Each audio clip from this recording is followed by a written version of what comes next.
Hey everybody, welcome back to another episode of the podcast Strikes Back. My name is George.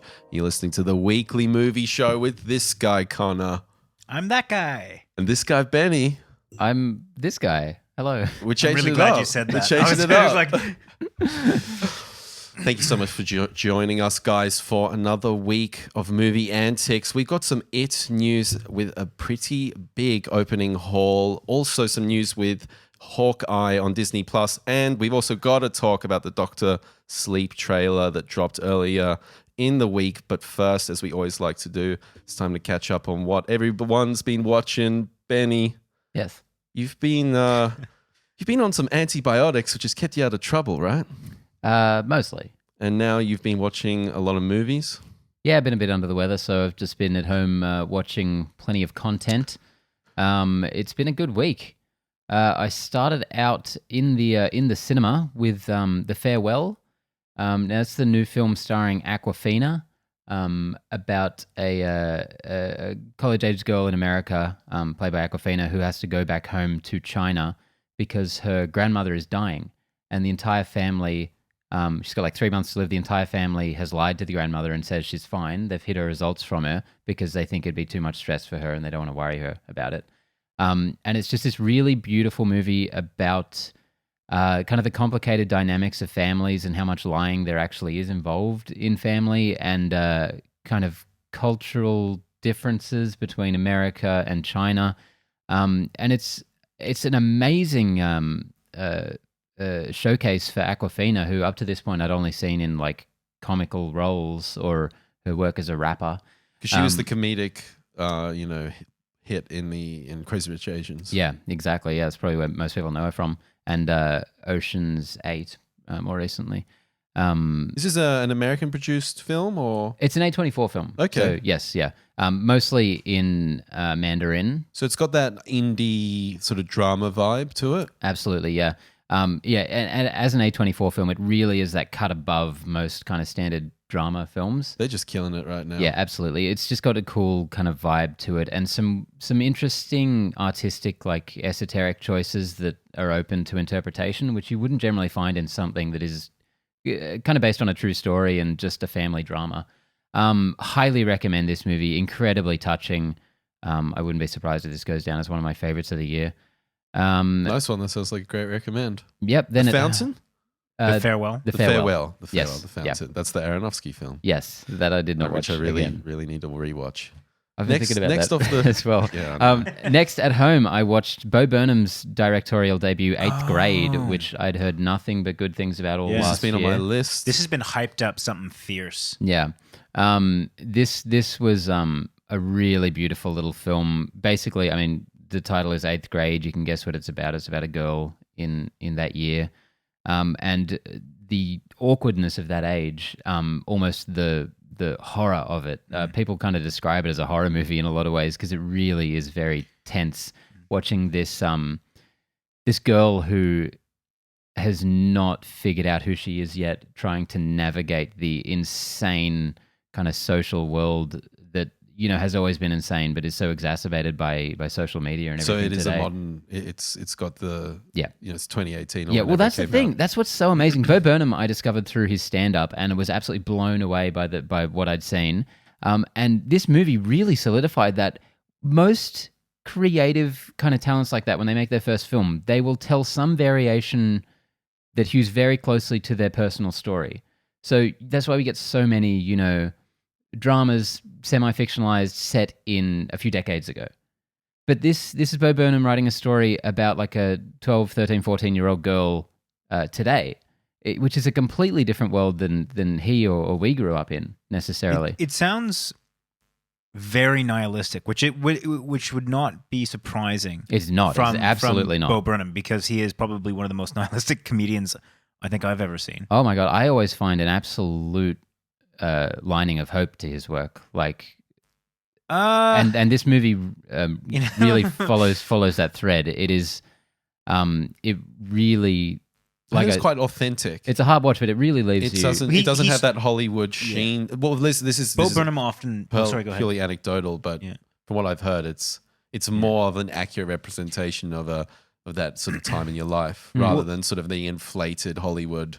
Totally. That wouldn't surprise me because Bo Burnham, throughout all his comedy and his music and all that, struggles with authenticity. Like, I mean, that's a major theme of pretty much everything he does. Is, you know, this kind of he always strikes me as this kind of anxiety-ridden, nihilistic comedian that is obsessed with being authentic and happy, which is kind of this weird kind of mix that works for him. He does it very well. That really shines through in the film because the lead character, the girl, is a vlogger. Like, she essentially has a YouTube series of kind of self-help videos. Which is how he started, not the self-help part. He was a Vine guy, yeah. Which really contrasts well to how she's managing her own life. Really, really wonderful little film. Recommend. Next up, I watched another one we reviewed the trailer for ages ago, Anna and the Apocalypse, which anyone would remember as the zombie musical set in a high school in the UK. Very strange one, this one. It looked it, yeah. Yeah, it's a very, like, extremely bog-standard zombie movie that also happens to be quite a standard high school musical. I don't know if it really meshes perfectly, but what I will say is it really commits to both of its premises. It is like a full-on high school musical, and it is also an extremely, like, hyper-violent zombie movie with no worries about casualties. So you said about, or you kind of mentioned that this was very typical of each genre. Does the mix make something somewhat unique? Or? Yeah, it's kind of like that peanut butter and jelly thing, and I'm not entirely sure. I wasn't really enraptured by it. As an Australian, that's just ungodly. Horrible.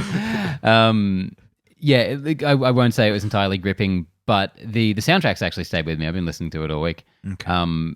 But well produced. If you think that's something you're going to be into, you'll probably get something out of it. If you're not interested, stay away because it's not going to convert anyone to either genre. Yeah, cool. I was going to say something, but don't worry about it. Now, next up, I accidentally watched a fairly relevant film directed by Mary Elizabeth Winstead's husband, who is directed the upcoming The Art of Self-Defense. Yep. Now, this movie is called Faults. It's from 5 or 6 years ago. It's this really cool little thriller about this psychologist trying to deprogram a cult, someone they've captured from a cult, this couple's daughter, played by Mary Elizabeth Winstead. This movie was such a little puzzle box of a film. It starts out looking like this weird cringe comedy thing that was already working for me, and then it just pivots into something completely different. And you spend the whole time watching it like you would a David Lynch film, like you would Memento or something, just being like, what is this all going to turn into? I'm not sure I was entirely blown away by how it all resolved, but it was well worth a watch. Interesting. Those movies always run that risk of if you're going to be that kind of out there and, you know, better come all together. over the place. Yeah, it's like this entire movie is dependent on the ending. And I'd say 9 out of 10 they don't work. Totally. So when that one comes through, it's just that golden nugget. It is, you know, like a just Predestination. You know, Predestination, Memento. loops back perfectly. Yeah, even Donnie Darko is kind of giving me vibes of just like watching it, being like, I don't know what's happening. When was the last time you watched Donnie Darko? I was thinking about that the other day, man. I don't think I've watched it since I watched the director's cut, which is a vastly different film. That I remember that being the movie that when we were in school, we were like, if you want to be like have your mind blown, watch Donnie Darko. Yeah. You want to be edgy and like the film guy in class? Get that shit in you. I don't watch this. I watched Donnie Darko. Yeah. Whoa, what the hell? What's your favorite film? I really like Donnie Darko. So that was Faults. I do recommend that one. I think you'd get a kick out of it, George. Yeah, for sure. Then I watched Assassination Nation. Assassination Nation. We reviewed the trailer ages ago. It was basically small town America. Someone in the vein of Anonymous is hacking people's data and their phones, and a bunch of the town's every bit of their information gets released, and it basically spirals into anarchy. It's essentially like Tumblr versus 4chan as the real world. Ugh. Like, yeah, it's really interesting. It's very over the top. I really had fun with this.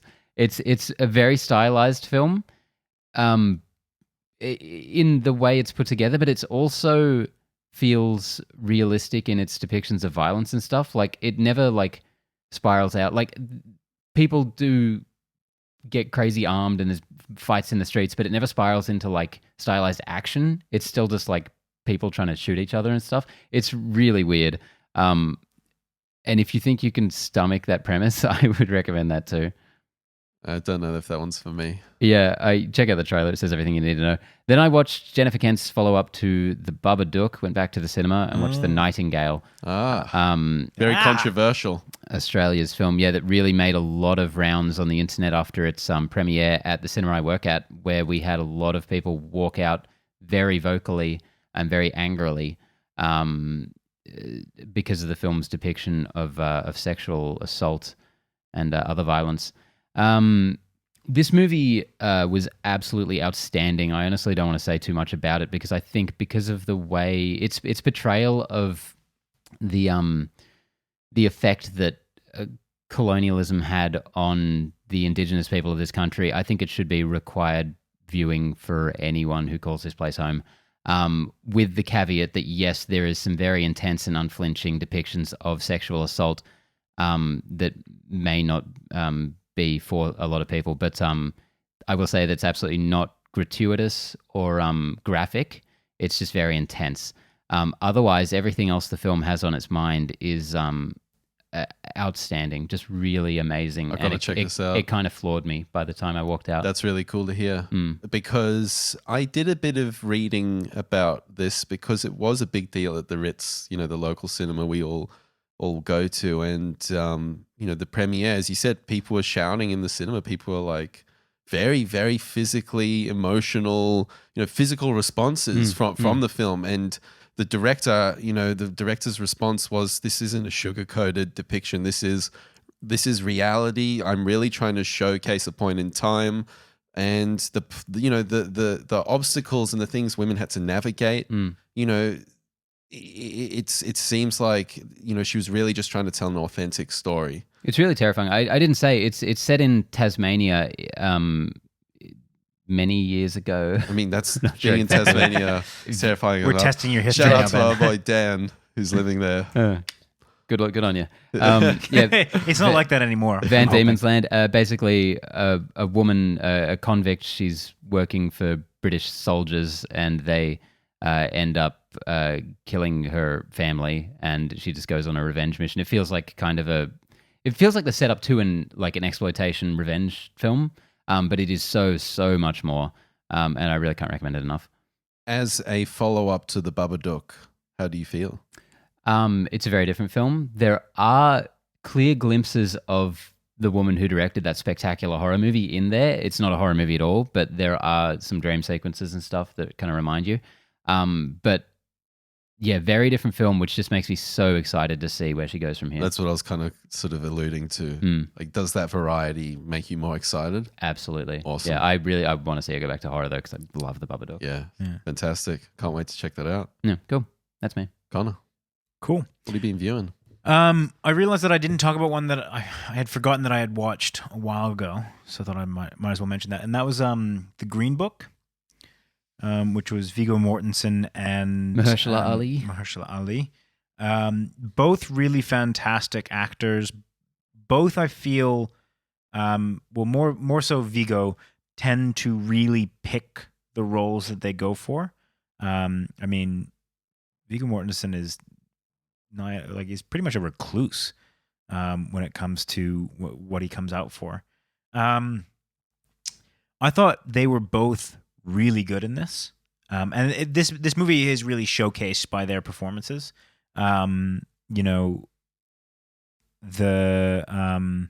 They both played these characters without making a caricature of them, and it was fairly close. Like they were walking a fairly fine line because especially Viggo. Yeah, because they both had give me a fucking calzone. Yeah. Did you see this? I've seen bits of it. Yeah. Yeah, he is very much that kind of he teeters on the unauthentic, almost kind of like caricature of the Italian man in New York or New Jersey or something like that. I think he reined it in just enough to get by on Make that. a human. But yeah, exactly. And Mahershala Ali was, I think, really good. It's hard to tell because his character was so stoic that it's more in the scenes where he doesn't react or he subtly reacts that you find the kind of, I guess, the mastery in that, as opposed to because you can't really showcase this really big range with that character. But yeah, overall, I thought it was a really good film. I watched that Don't know YouTube channel, the Hollywood Round Table, and Yep. they do sort of directors ones. They had an acting one, and they were on it, and they were sitting opposite each other. And honestly, it felt like these dudes were going to get up, walk over to each other, and start hooking up. They were like, but Vigo, he was so amazing to work with. Mahershala, I was in the presence of just a master. And they were just like clearly, like, I'm having a laugh here, but they were clearly very, very thankful to work with each other, and they enjoyed each other. Yeah, but it was just like, it was so funny. They weren't even having like that sort of playful banter. It was just all like unbelievable praise. Yeah. You know? So is there anything else, Connor, on the viewing list? I chucked on. I find it really hard to. I chucked on a really bad series on Netflix. I was trying to justify it, but And it was called Peaky Blinders. I knew it was. No, Peaky Blinders is really good. Yeah, I'm kidding. Excited It's for the season running 5. gag. No, I checked on Wu Assassin.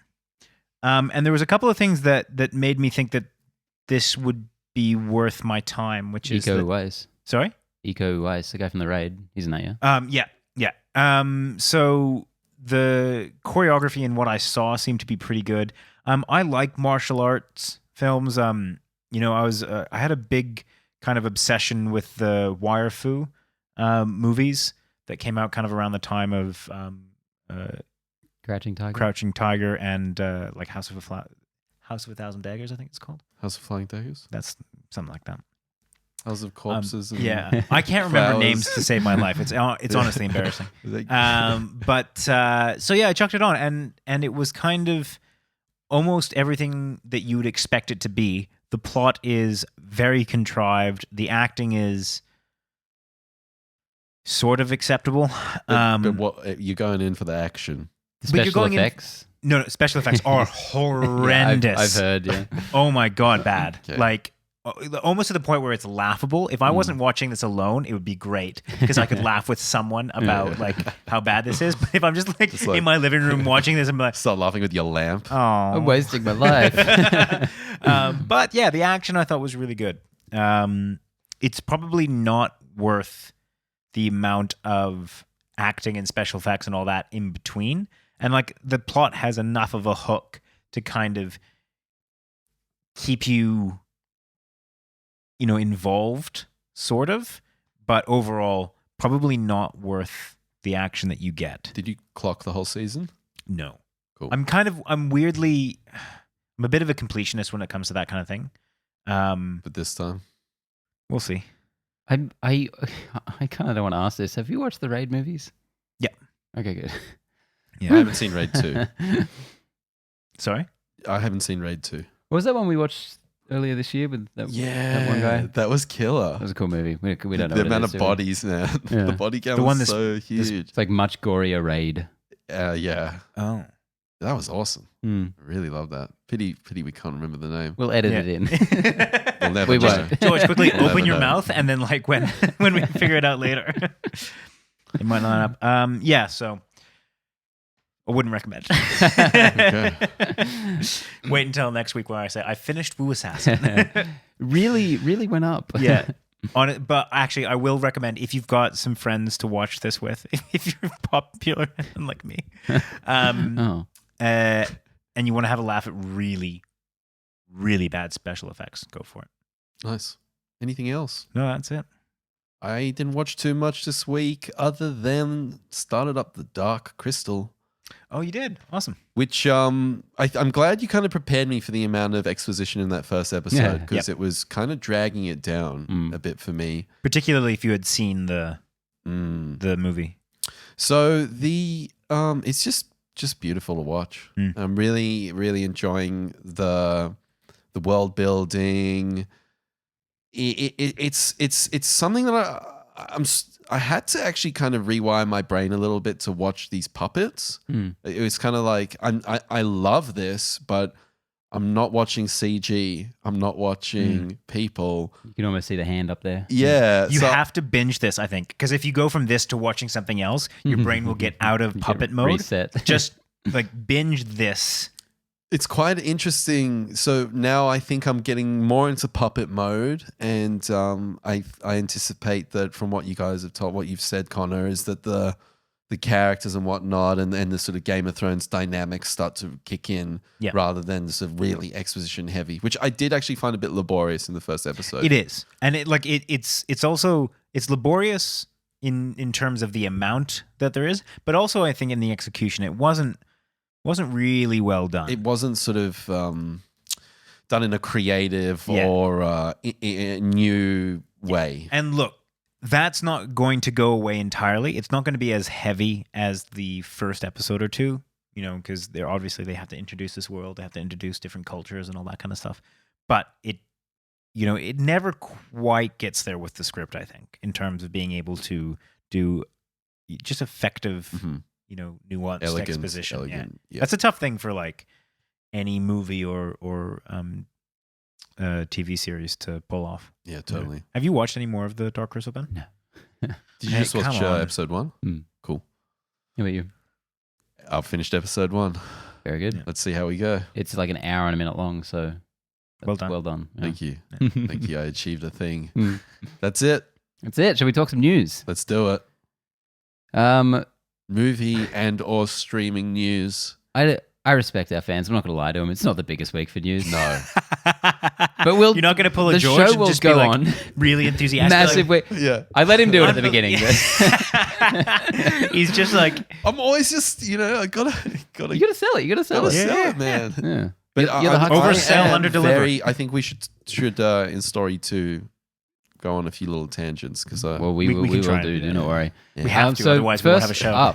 First up, we'll revisit the ongoing Spider-Man story. Not all that ongoing from the looks of things. Tony Vinciquerra, chairman and CEO of Sony Pictures, talking about the end of their partnership with Marvel Studios. We have a quote: "For the moment, the door is closed." So that's pretty final. Obviously, he says for the moment. So there's, I don't know, maybe there's a window that doesn't ajar. sound final but at all, to be honest. no, but I mean, he's saying like we're not talking about it right now. Like we're not going to kind of like it feels like maybe we are going to get a couple movies before anything Goes back. moves back. Yeah. I hope Marvel just says no if they want to move back. Fuck 'em. Really? How many times is that much Sony going to? spite. Yeah, I know. I'm kind of that person. Mm. Honestly, But you how couldn't many say times, that looking in Tom Holland's eyes. Come on. No, you couldn't. How many times is Sony going to make this mistake?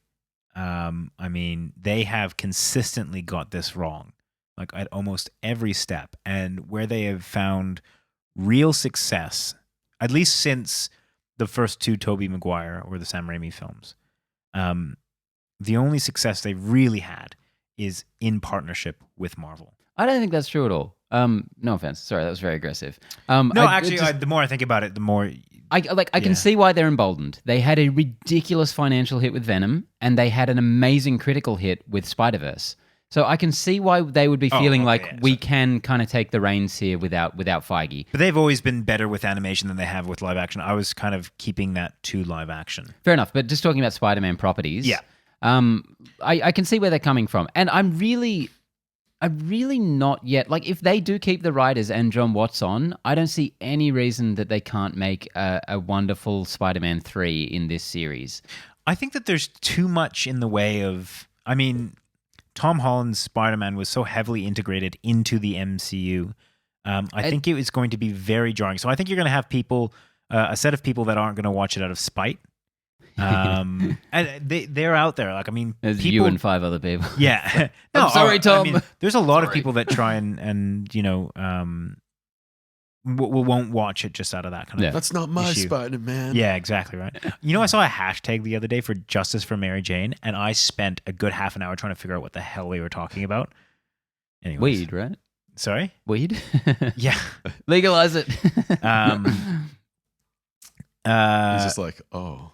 It's all coming No, it was together. very specific. No, it was very specifically on a comment about Just Spider-Man. like, you know that Russell Crowe, A Beautiful Mind gif? Yeah. Where all the equations No, it was on they were talking about how the Mary Jane character had been like destroyed or something. And I was like, I don't get it. Anyways, what were we talking about? Spider-Man 3. No, they can make a good Spider-Man 3. I agree with you, yeah. Benny. My concern is more the steps that they'll take to integrate Spider-Man with Venom, Morbius the Living Vampire, Craven the Motherfucker. And then when we're in 2023, 2025, when they reassemble and do Venom and whatnot go into the MCU, then that's what makes me nervous. So it's like I'm thinking like way too many steps ahead. Well, This pathway might not even, it might not ever materialize. I don't think you are thinking too many steps ahead, because they have to make Sony has to make a decision now, which is that if they make just a couple of Tom Holland Spider-Man, I was going to say Superman, Spider-Man films, let's say they get 2 out, and let's say that they're successful, they still have a really big bargaining chip on getting a deal with Marvel. If they integrate heavily into the sunk, then they are burdening Spider-Man with, while yes, it was a financial success, it was a middling critical success, or middling critical reviews, however you want to say it. And so they're going to burden Spider-Man with all these other properties that are probably not going to be done in a way that is I guess, conducive with the MCU. And at what point does that muddy the waters enough that when they go back to Marvel's like, nah. Well, and Marvel's going to go off and do their own thing as well. They have to account for the fact that Spider-Man is not in that universe. They're just going to go, they have to make... It was a huge cliffhanger. Yeah. And but that was in a Spider-Man movie, though. Totally. I don't think that's going to affect the MCU No, whatsoever. and it will not. And it won't be a problem at all. It won't be a problem at all. I mean, they literally called...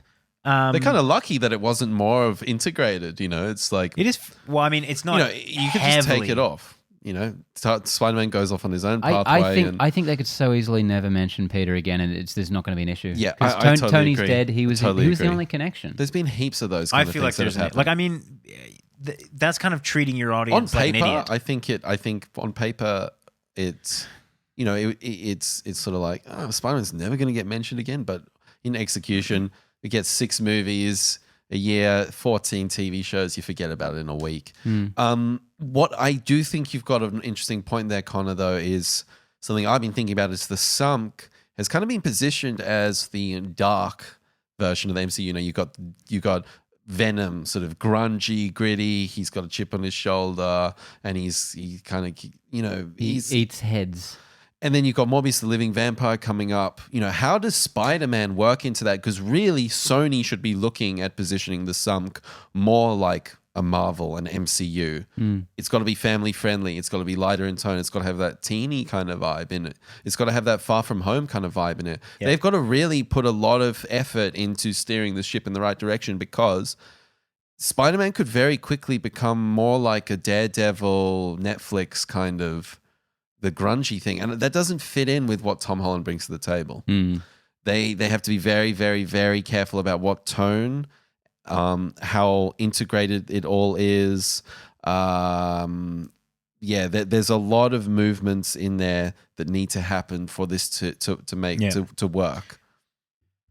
I'm very interested to see how this all works together. I mean, definitely. It's I would love to see Sony do some shit right for once, but see, history's shown us if they're going to continue on with Spider-Man, I would almost rather them ditch the Tom Holland Spider-Man altogether and just start again. That's crazy to me. I know it is. It's crazy in the sense that I absolutely love the Tom Holland Spider-Man. So spiteful. He's no. This has nothing to do with spite in that sense. Like, it has everything to do with. You like things to fit together. Yes. And you like watertight, like well thought. Like, you know what you like? You like world building, and you like things to feel lived in and real and authentic. And bringing him out with all these licensing things, it feels too convenient. It feels too Exactly. lawyer heavy. It brings that. It makes it too meta. It completely. I think it will retroactively make the previous Spider-Man films feel less complete or feel less authentic. I think it will, going forward, you're always going to look at Tom Holland in the sump and think that he doesn't belong there. Yeah. I mean, like, it's just, it muddies the water so much as it is. Even if they do the cleanest cut that they possibly can. What if they do the dirtiest cut and the next movie involves very early on like some multiverse shenanigans and they literally send him to the sump? Would that be... Would you like that better? No, because that's what if treating... they tie it in with Spider-Verse, the animated film, and like do it that way? Possibly. I mean, again, you're still just. I feel like when you watch that, you're gonna know. Part of your brain is gonna know that the only reason that this is happening, it's not because it makes sense in the plot. It's not because any of that. They just needed a way to do something. Totally, yeah. And that, I don't know. I would rather Unsatisfying. them. If they're so confident in their ability to make a Spider-Man film, start from scratch. Actually make your own Spider-Man film. It worked one out of, they've got a 50% hit rate in terms of Spider-Man. Marvel really should have brought that up at the meeting when they were discussing the terms of this thing, because they would have been like, we can take this from here. They're like, all right, you're so confident, why you start again? They'd be like, no. We don't want to do that. But that's my point. Like, no. I feel like, and this is always my struggle with reboots, with sequels, with all that kind of stuff.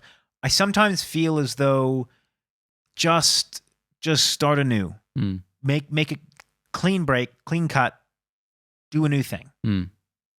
Yeah, all of this behind the scenes stuff was so unfortunate, and it's sad to see the series get caught up in all this egotistical Lego mumbo jumbo. But I stand by the fact that I love this Spider-Man, this series, and I really want to see him keep going forward with it. And I guess I just want to stay optimistic at this point. I hope they can make something worthwhile. I still hope that they're someone's going to call someone's bluff and they get him back in the MCU. That's ultimately before any big mistakes are made. Yeah. Alrighty, next up, It Chapter 2 has opened to a $91 million 3-day weekend in the States. This is the second best opening in the month of September ever, also the second best opening for a horror movie ever, falling only behind in both cases It's Chapter 1, that is, $123 million opening. And globally it's up to $185 million on a $60 to $80 million budget, so that's fantastic for them. Good business. Still a big drop from the first one. Yeah, that's which could be due to any number of factors, including the reviews being very middling, the word of mouth not being great. I think this is going to gas out a lot faster because the first one was a phenomenon. The word of mouth, the amount of buzz there was around that film, that just kept it buoyant and kept it going. This one's going to probably have a much sharper drop off. Oh, definitely. Yeah, but either way, it's doing unbelievably well for a horror film. It should hit $500 million. It should hit that $500 million mark. Definitely should. So this is a question that got asked after we stopped recording last week, which is that do we think that this will be a failure, financial failure? And the criteria that I think one of you mentioned was that if it doesn't make as much as the previous film, then you don't know which of us is which, do you? I just can't remember who says what. We're just both sitting here looking at you. So little to me. Just consolidate us into one entity. Geo-Ben. I'm so angry at that blob over there right now. Cross your eyes and you can just see it just kind of morphs together. Like gluttonous fucking horrible creature. Don't be silly. You both have very distinct characteristics in which I dislike in both of you. So I definitely know that you're different. We actually we got just like a tall white dude, brunette. Same shit, same bullshit. We actually got a question on one of the YouTube channels last week, and someone asked us. Do you and me genuinely hate each other? Yeah. I thought we were really nice. Yeah, I was like, that was one of the nicest we've been to each other. Like, did we give up? How did that convey a vibe of us hating each other? So to answer that question, yes. I said we preferred, like, I think it was like a deep-seated loathing. Or Where did that come? I need to rewatch that because I need to see like I where watched it was. a bit of it and I wasn't sure. Where did he pick that I think up we from? might have just like disagreed with each You've other. learned to deflect the sniping so well Yeah. now. It just bounces off you. Yeah, and I'm surprised that it ended up being me and George. That I could have sworn it would be me and you, Ben. Absolutely. Anyways, we were talking about. Yeah, what I asked was, do you think this will be a success to Yeah. anywhere near the same degree as the first one?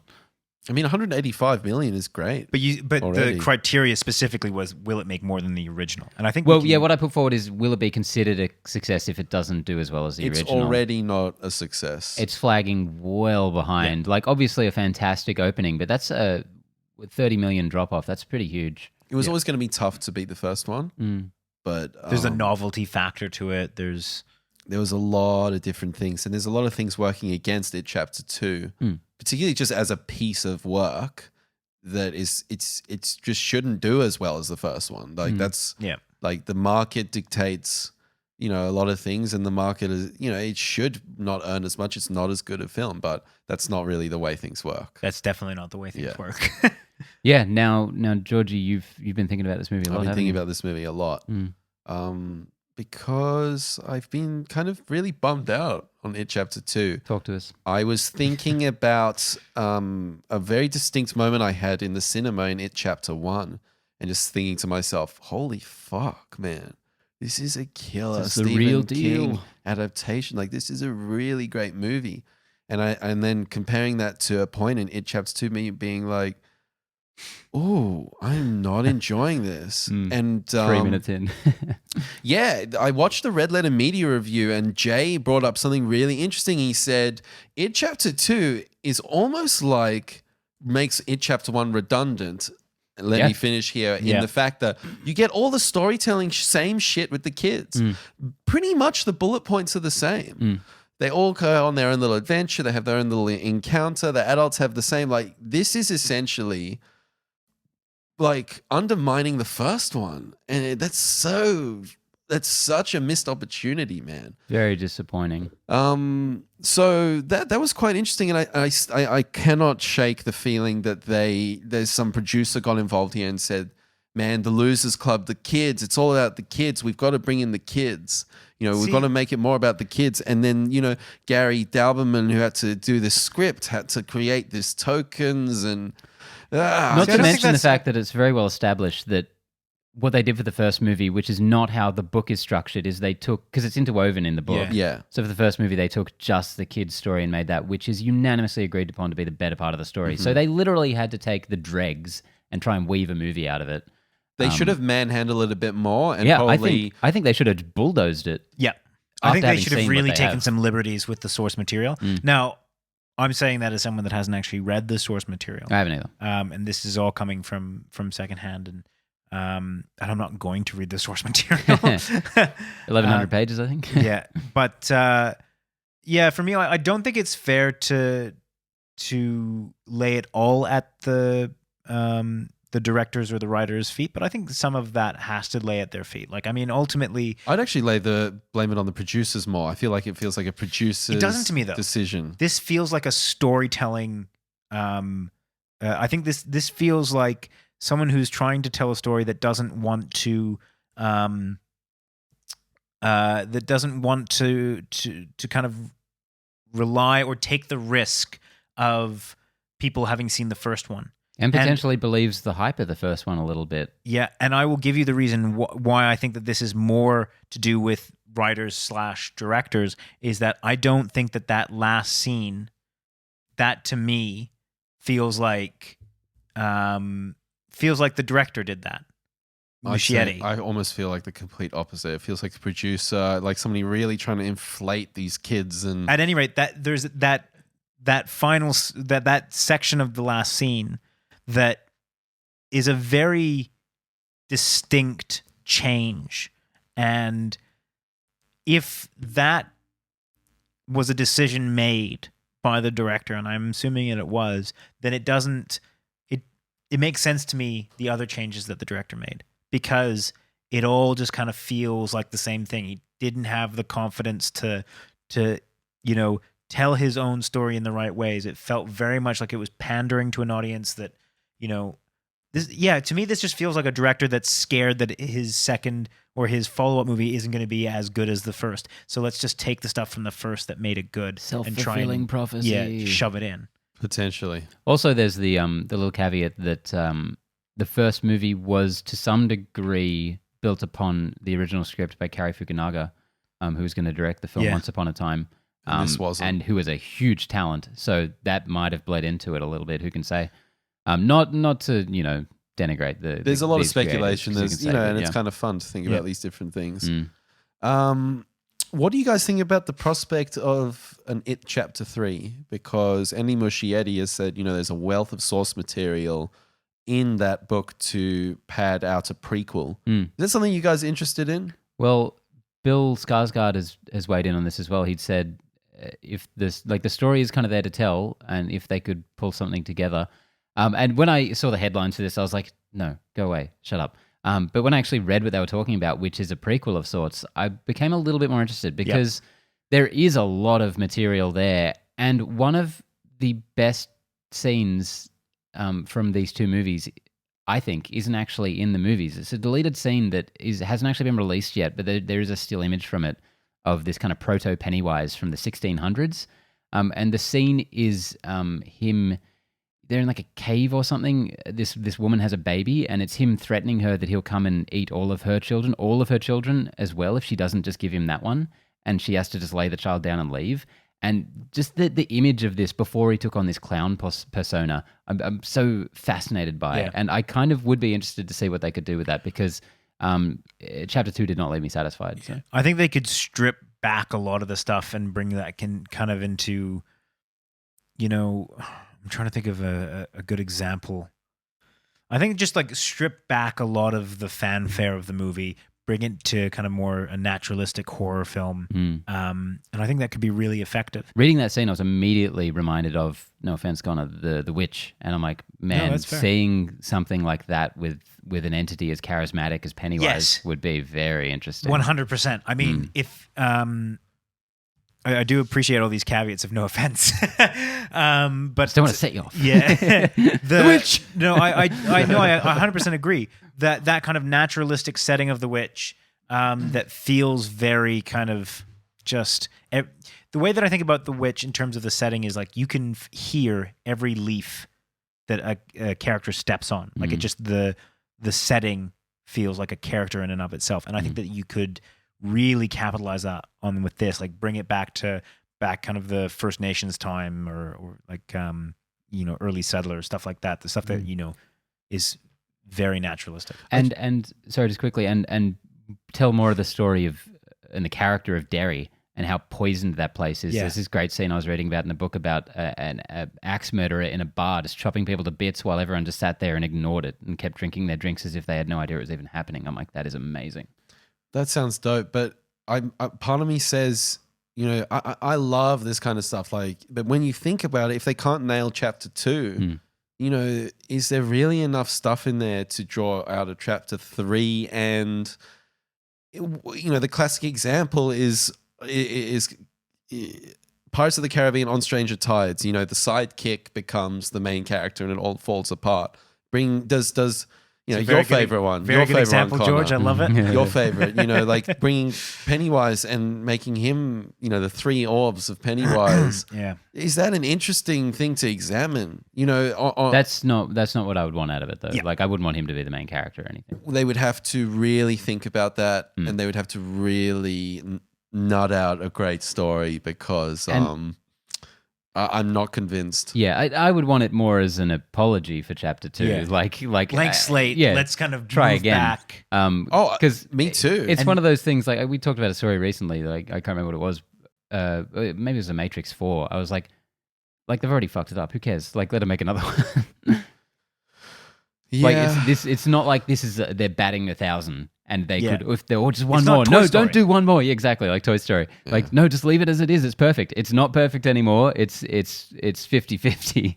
So whatever. Go again. I hope I watch it again and go, It Chapter 2. It's amazing. What was I thinking?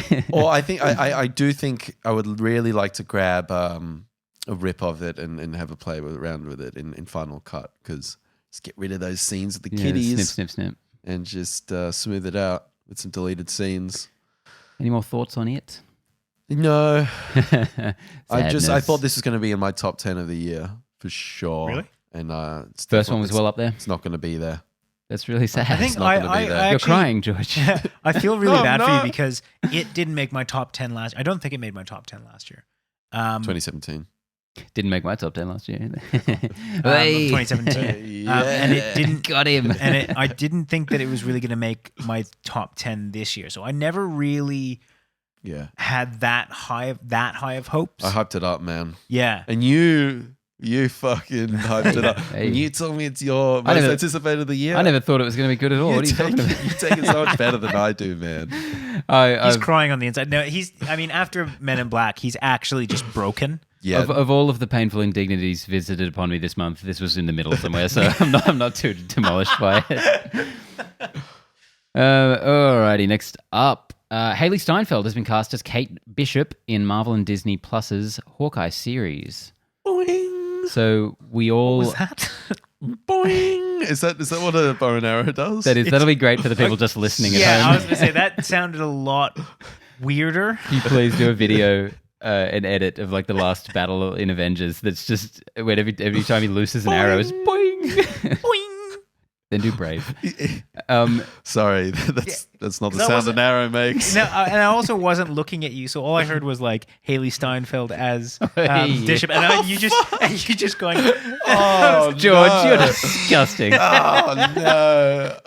that's all I You heard. have done that yourself. I was like, well, this is not going to go play well on a podcast. Oh dear. So I'm glad you clarified that was a bowstring. it was a. Yeah. Let's move on. on swiftly. So, What do you think of Hailee Steinfeld, George? She seems like a nice girl. So what we've all assumed from the moment this series was announced that it would be adapting Matt Fraction's run of comics. We all assumed this, right? Oh yeah, Matt Fraction, baby. That was exactly what I thought. The First thing- faction. Which is Clint Barton living in a rundown tenement building, training the new Hawkeye, Kate Bishop. The comic book version of Hawkeye differs a lot from the movie version. He doesn't have a family. So be interesting to see how they're going to factor that in to him training this random girl to be another Hawkeye, especially Just since on he the was ranch. already training his daughter. Just on the ranch, man. Just on the ranch, yeah. Maybe they're just and gonna if kill it'll his be family again. yeah, It's well, real fucked up. Yeah. Not again. perhaps it'll be dealing with the fallout of Endgame, which was not addressed in that film at all, which is the 5-year murder bender he went on as Ronin when his family was dead. Interesting. So perhaps he'll be estranged from them in some degree, which would be much more interesting, I think, than him just slipping back into family life Or he'll after just- what we're told he became. Yeah. We didn't really see it necessarily, but Or he'll just realize that he parked the Quinjet where his family disappeared. He's like, my family's alive. And he gets home and he's like, ah, shit. It's materialized into the walls of the jet. also, why did his wife still have an active phone plan 5 years later? Anyway, doesn't matter. Yeah, look, Endgame. that was one of the... Kate Bishop. Did you come to the just MCU. sign out with Endgame? Endgame. That's the excuse. So this is clearly setting her up. We've got a new Black Widow on the way in this movie. We've got a new Hawkeye slipping in here, presumably to be introduced to the movies later on, which is really cool. And I think they've cast an amazing actress. True Grit, of course, was her debut at like 12 years old. Nominated for an Oscar. She was unbelievable She in that disappeared for a bit and then Disappeared. Has Did a- resurged. became a bit of a pop star. Was Yep. in the Pitch Perfect films, and one I watched earlier this year, Edge of 17, which was a really good kind of coming of age drama, and she was fantastic in it. So And whilst I'm hyped. Bumblebee wasn't great, she was solid in it. She was terrific. Yeah.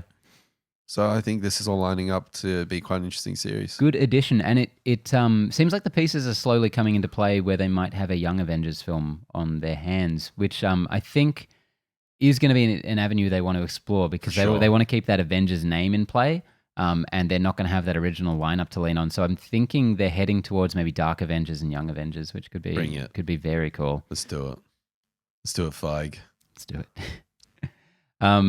In other Hayley news, Hayley Atwell has joined Mission Impossible 7 in an undisclosed role. Mission Impossible 7. Up to 7. Apparently, number 6 was the highest grossing in the franchise. I didn't realize that until earlier Yeah. today. I'd believe that. Yeah. It was very hyped up. You got a lot of, there's so many articles about how this is the greatest action film movie ever produced. And In the past decade or whatever. yeah, which it wasn't. You liked it a lot, didn't you, George? I really did enjoy it. I thought it was shot beautifully. Yes. It was. It was. Was that Hoyten van Hoyte? Let me check. Was it what? The cinematographer who works with Chris Nolan. Yeah, I gonna say thought yes. it was really, really well shot, and there was some really great action in that. But as I said, the idea that was the best action film of the last decade is Name Pure 5 sadness. better That's ones. Codswallop. John Wick 1, Okay, fine. John Wick 2. No, it was Rob Hardy, his John Wick 3. cinematography. You lied to us. Cinematographer. You lied to us. Yeah, I did. Um, Hayley Atwell seems to be gaining more momentum now than she was right after she was in the Captain America film. she never shot up to superstardom. No. It surprised me. She was fantastic. But in I'm that seeing her first one. name in social media more. I think definitely the What If, that What If episode that they're going to bring where her character becomes Captain America.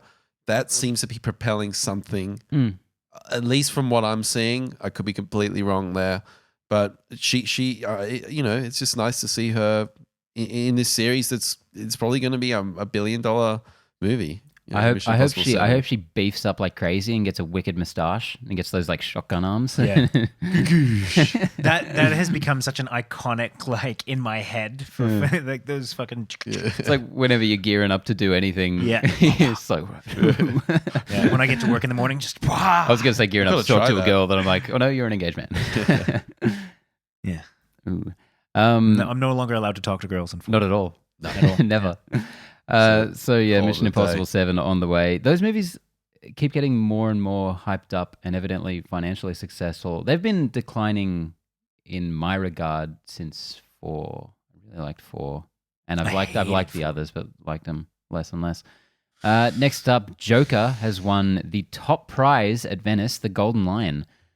So there's It's been getting hyped up. so much talk about this movie. I didn't really expect it to get that accolade thrown at it.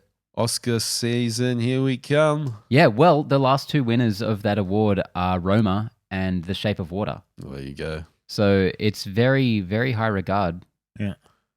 What's everyone feeling with this news? Like, I'm kind of sort of. This amount of hype is dangerous. I am I was gonna starting say, to. I'm going to be disappointed by this film. Yeah. I guarantee you. I'm kind of starting to repel a bit against the. I'm like, it's getting inflated. Is it just me or is it getting crazier out there? It's a line from the film. I thought life was a tragedy. Then I realized. This movie. I said pretty much all I needed to say last week, which this movie seems like the worst of marketing schemes. Like it just.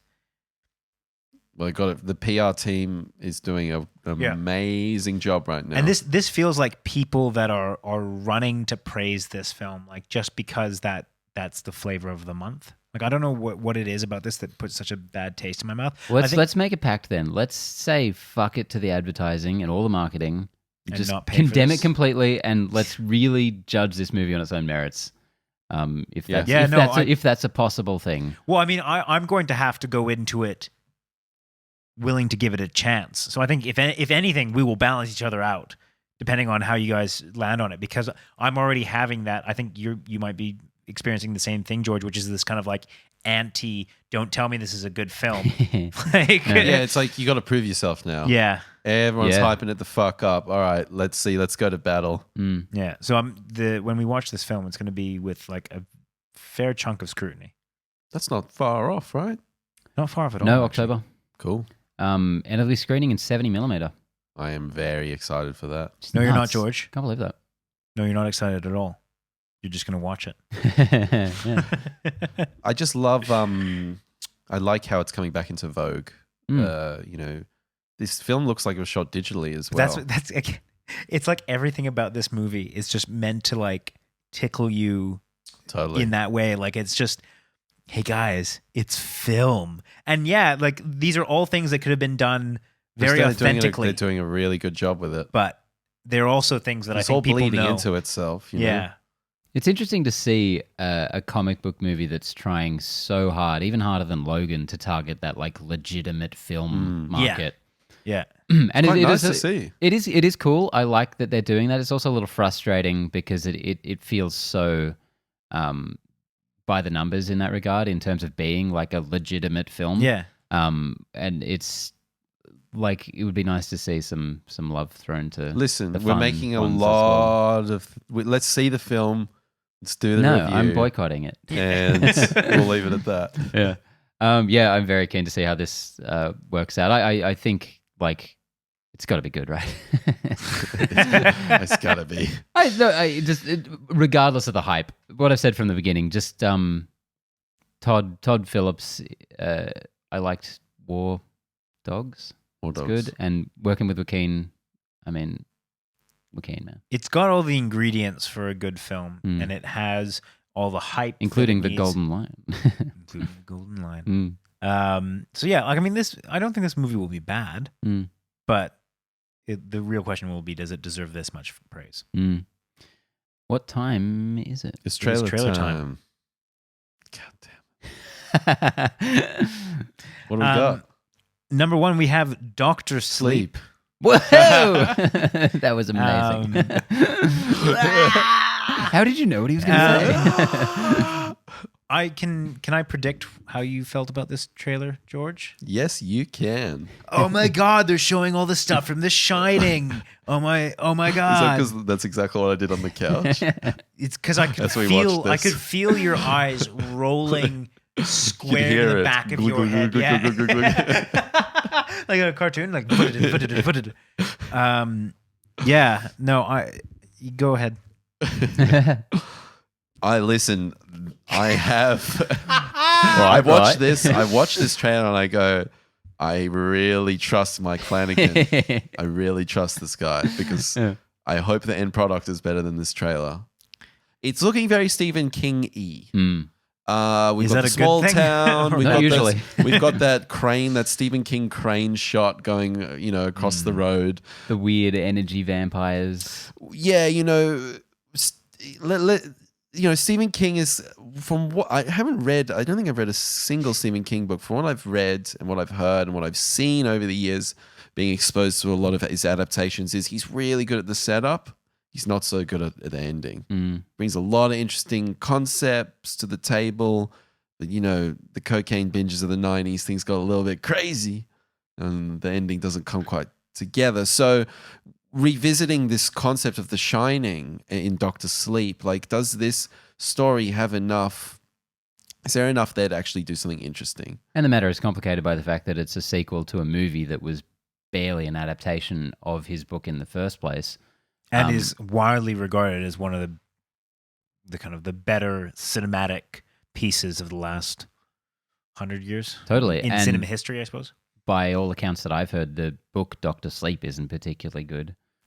So how much of this is going to be a complete rewrite to make it a sequel to that movie? How much of the book Doctor Sleep was a sequel to that movie? I mean, I don't think he likes that movie at all. No, so he who doesn't. knows? Yeah. I'll be honest, this movie didn't stir any strong emotions either way for me.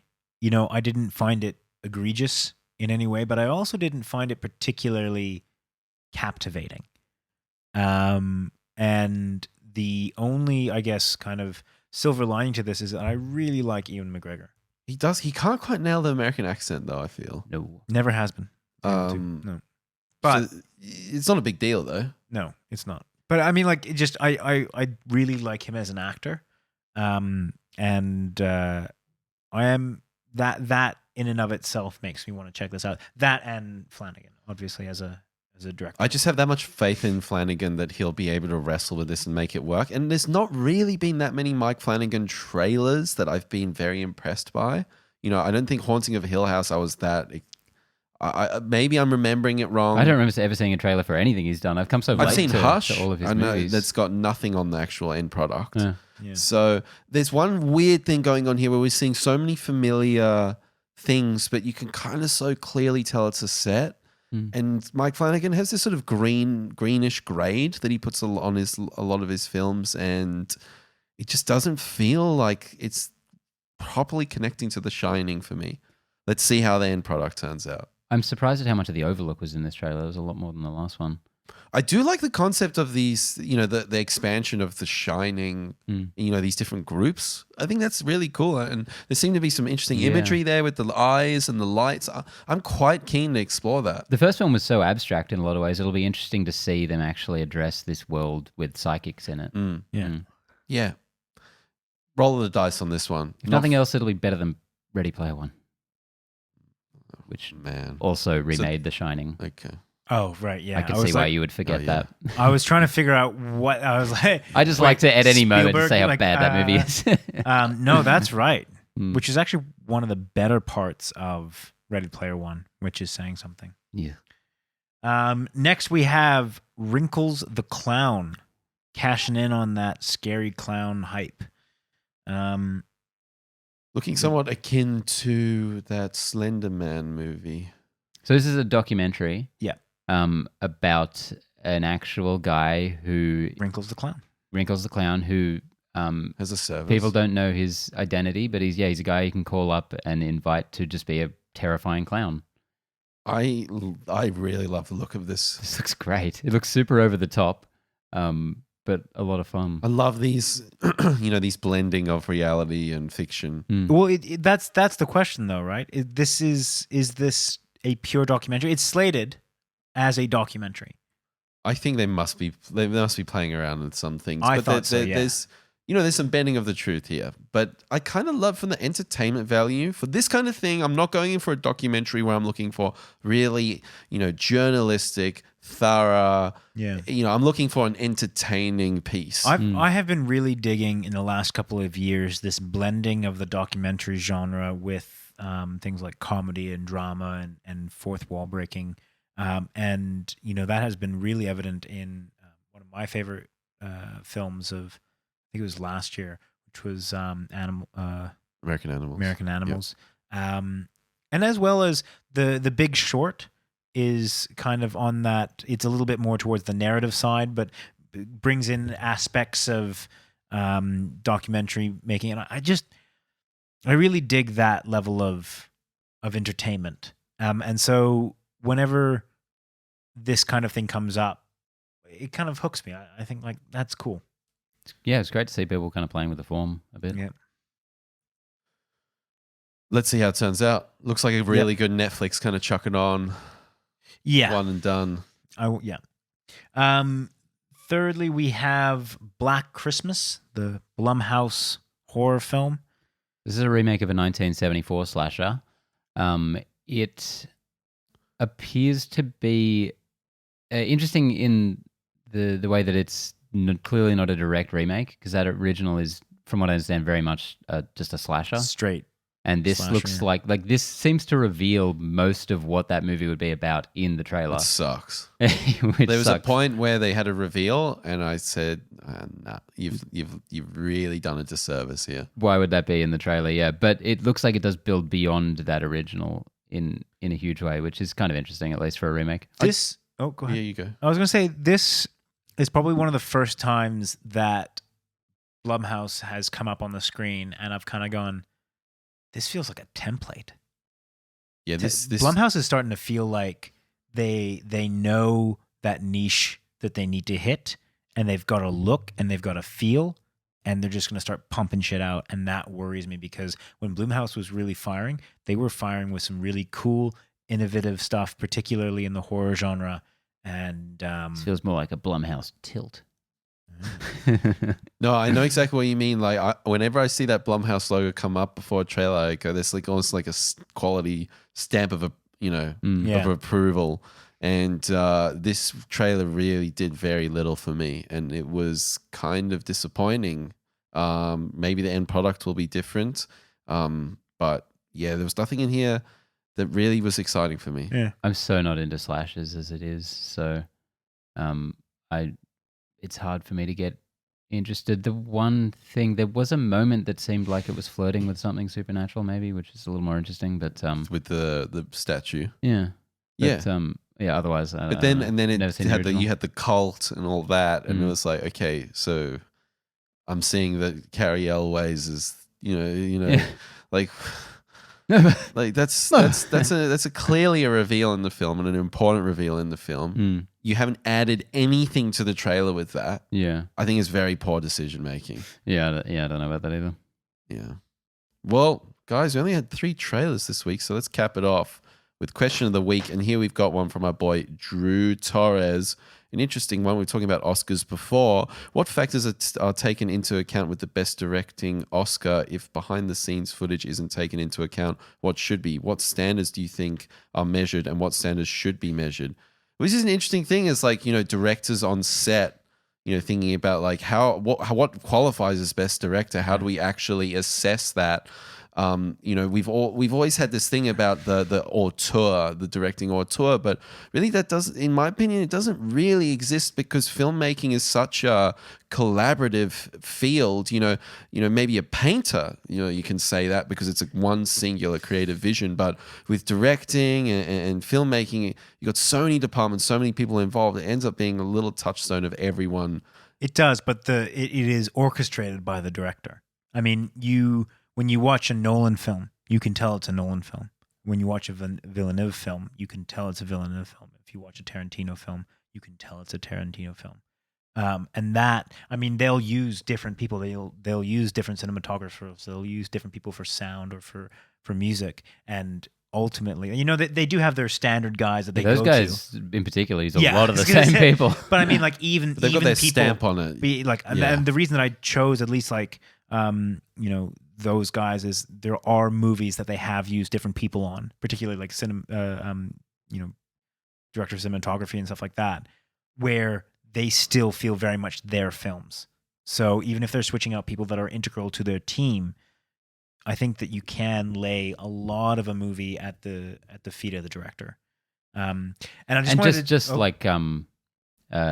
in terms of like the Academy and the union and everything, like you literally have to, like as the director, they do get all the credit for everything. So even if it's kind of tokenistic, that is how it works, good or bad. I just wanted to, with the question of the week, they said he said what factors are taken into account. How deep are your pockets? That's pretty much, I think, how. Sorry, what was that? Oscars. The question is, how is it taken into account? Or sorry, what is taken into account? Like what is actually looked at with Best Director? I would argue that a lot of it is simple. It's politics and money. And I know that's it's the marketing. That's how the Academy Awards work. But to take it back a step, the Best Director nominations are pretty much always completely in line with the Best Film nominations. So as we've discussed exhaustively in the past, with no one in the Academy knowing the difference between what sound mixing and sound editing or whatever it is, I think as well, when people are nominating a Best Director, they're just going to pick their favorite movies. Because for better or worse, the factors that go into that decision are, what movie did I like the most? Yeah. But in terms of if we were if we were in charge of picking who's Best Director, which we should be, and yeah, we definitely should be. Mm-hmm. But what would your criteria be? What do you think should be taken into consideration for that? I think Drew makes a great point with the behind the scenes footage, because I remember watching behind the scenes footage of District 9. And watching Neil Blomkamp kind of work behind the camera was really amazing to see a first-time director have that much control and that much foresight into what he needed to do on set to make the job work later in post-production. So that's something I think that should be. Yeah, I mean, everyone has their own process. They've even been, I've heard, some people criticize Chris Nolan for not having a monitor. He doesn't look at a monitor when he's on set. He's literally standing next to the camera and looking at the scene and the actors there and then.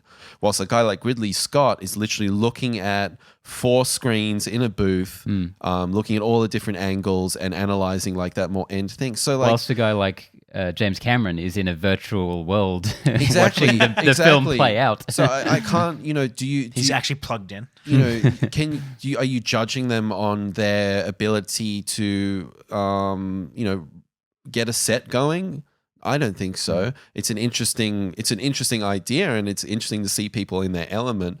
But just quickly, the in Wikipedia I'm just Googling Academy Award for Best Director. It is given in honor of a film director who has exhibited outstanding directing whilst working in the film industry. So, I mean, the criteria is so broad. As we said, you have to be mingling with the players to make sure your name is in the ring. But yeah, like something that's really interesting that's happened since we started the podcast, and I feel like I've got a much better handle of criticizing film and diagnosing each individual section, set design versus, design versus execution. Maybe a CG animal looks really doesn't look designed realistic, well, but it is designed well. but it doesn't. The execution isn't great. So in terms of directing, I feel like I can now sort of see, hey, this is a really ordinary cafe scene, but the way it's been directed and sculpted, and not editing, not talking about editing, but just like the direction of the actors on set, plus the editing, all these different things combined together. That was directed in an interesting and different way. I'm not really giving any concrete things here, but there is definitely some X factor that you get from a certain director having a really interesting spin or an interesting take on things. That's a good point, because it is X factor, because there's not really a facet of the film that you can't attribute to one other person who's done it. Like you just mentioned actors and, the way it's shot and stuff. So you could credit that to the people doing that firsthand. Or it could definitely be, I mean, you do notice when it's really synthesized in such a way, it's like, yeah, that person, like the director is clearly in charge here. Yeah. And there are examples where people have talked about, like, you can see that the director has everything in their head and they're orchestrating everything. And, that's a lot of information that to kind of be playing out in one mind.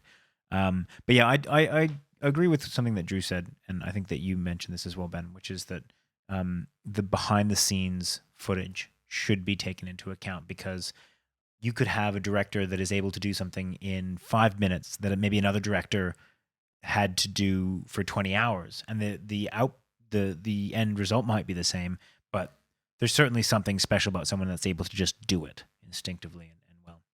It's also, I think, treated as a bit of a lifetime achievement award a lot of the time, because that description you just gave from Wikipedia as well was a bit nebulous. It's like outstanding achievement in directing stuff. Yeah, what does that mean? Like, so what standards do you think are measured and what standards should be measured? What is the difference between if the director what is measured? How deep is your pocket? Yeah. What should be measured, I think, is but also, like, as you said, kind of like and the film, the best film and the best director matching up so much. If the director is so responsible and so accountable for the quality of that final film, how do you judge the difference between best film and best director? Best direction, best director, best film. There's so semantics. There's the razor sharp, thin differences between these things. I also think that, it depends on how involved the director is as well. And it also should depend on how many shoots there are.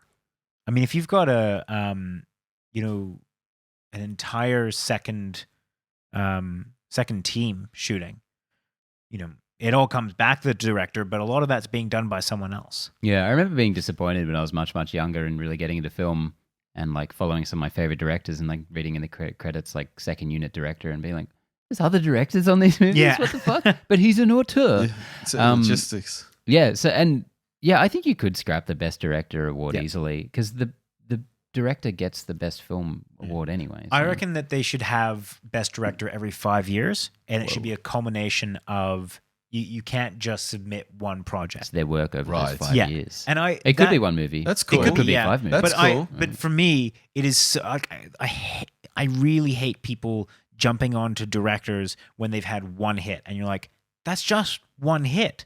I mean, the adage of a broken clock is right twice a day type thing. Like, how much of that is luck? How much of that is just right time, right place? I think a good director is someone that has consistency and has shown to have consistency in creating. And I don't mean consistency as in he makes the same film every time, but that you are consistently, blown away or entertained or terrified. Flanagan, the ones that I mentioned before, like the ones that everyone mentions, like Tarantino has a consistency about him. Nolan has a consistency about him. Villeneuve has a consistency about him. Those are directors that are contributing to film that are it would be nigh impossible to argue against them being some of the best directors around. Those are the people that I think that should deserve those kind of films. Or Sorry, like you said, every awards. 5 years they get the nominees, and they get each of them to make the exact same film from the same script with the same crew, and see who makes the best one. Like switching the movies around. No, just take a script and get each of those directors to make that movie Oh, okay. That'd be with, such with an the same all with the make. same crew. That Yeah, would be so interesting. Oh, and my take the goodness, next yes. 5 years, and then we'll get the results. That would be fascinating. One final thing I'll throw in here is an interview I watched with Ryan Coogler, the director of Creed and Black Panther. And I'm such a director's guy, you know. What's Nolan got coming up next? What's Tarantino got in the pipeline? He You were said, talking I'm not, about it, Muschietti the other week as though he was a god. Yeah, I know. Now Oh. he's a mere mortal. Coogler said, I don't have favorite directors, I have favorite films. And I think that's an interesting idea that, you know, can a director have an amazing project that's like, you know, a one-hit wonder almost and fall off the map? And then, you know, the film is still the film has a place in history. It's just the director, you know, Peter it is what Jackson. it is. Perfect Peter Jackson. example. 3 great films and that's it. They never made another Fright movie. Night. Frighteners. The Frighteners. Yeah. Yeah. Not Fright Night. Meet, Why are you trying to hurt me, Meet the George? Feebles. What was the Brain Dead. Bad Taste? Bad Taste. That's it. That's it. 3 That's great it. films. That's all they. Four great 3.5 great films. Yeah. Thanks for the question, Drew. Guys, if you have a question for us, hit us up in the YouTube comments or Instagram or Facebook. We love hearing from you. And I'm not going to be here next week or the week after. These guys are going to be looking after you. I'm really excited to tune in and see what happens. If we can get all the technical stuff working, we'll see you next week. It will be a damn piece miracle. of piss, boys. Piece of piss. Well, guys, have a great time without me. And, will. you know, don't cry too much. And keep this shit afloat, all right? All right. All right. You guys Poetic. look after these guys for me Inspirational. at home. Thank you for that, George. See you in 2 weeks, Connor. Bye. See you in 2 weeks, Benny. See ya. Bye.